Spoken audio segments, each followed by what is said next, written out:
For anyone studying modern Indian history, the dense table of Indian National Congress sessions can be overwhelming.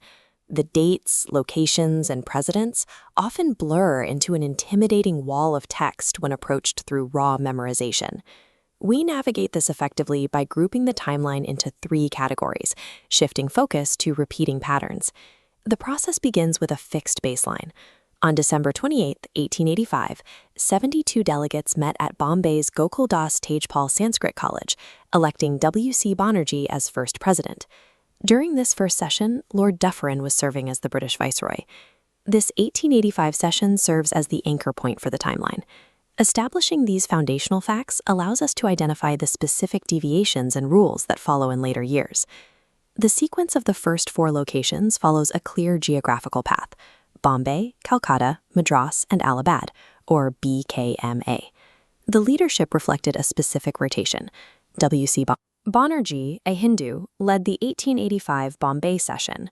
He was followed in 1886 by Dadabhai Naoroji in Calcutta. Naoroji was the first Parsi president, marking the start of a trend toward diverse representation at the head of the organization. The sequence continued in 1887 at Madras with Badruddin Tayyabji, the first Muslim president, and concluded its first cycle in 1888 at Allahabad with George Ewell, the first European president. This deliberate rotation across regions and religious backgrounds established the INC as a broad national entity. Another area that requires clarity is the history of women in the INC presidency, specifically the distinction between the first woman to lead and the first Indian woman to do so. The historical timeline for female leadership officially begins in 1917 with Annie Besant. Adding 8 years to that date brings us to 1925, the year Sarojini Naidu became the first Indian woman to hold the office. Adding another 8 years leads to 1933, when Nalini Sengupta took the chair. Use this moment to test the sequence. Starting from 1917, apply the 8-year interval to identify the year and the specific milestone of the second leader.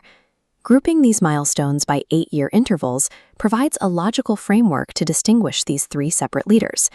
Two significant patriotic songs share a common origin point in the timeline. While their debut years differ, both are tied to the same city.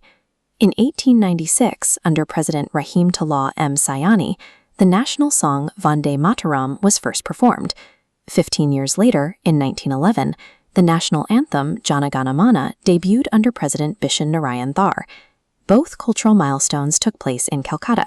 By associating both debuts with Calcutta, placing 1896 and 1911 in correct chronological order becomes simple.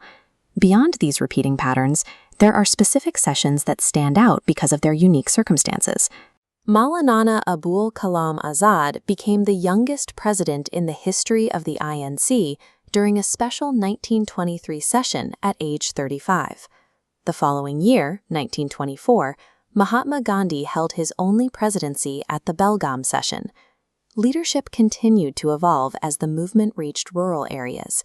In 1937, Jawaharlal Nehru presided over the first session held in a village, at Faizpur. It is also important to note a common misconception. Bal Gangadhar Tilak, despite his prominence in the struggle for independence, never served as the president of the INC. This summary sheet organizes these rules and outliers into a single view. Capturing this now will assist in reviewing these groupings later.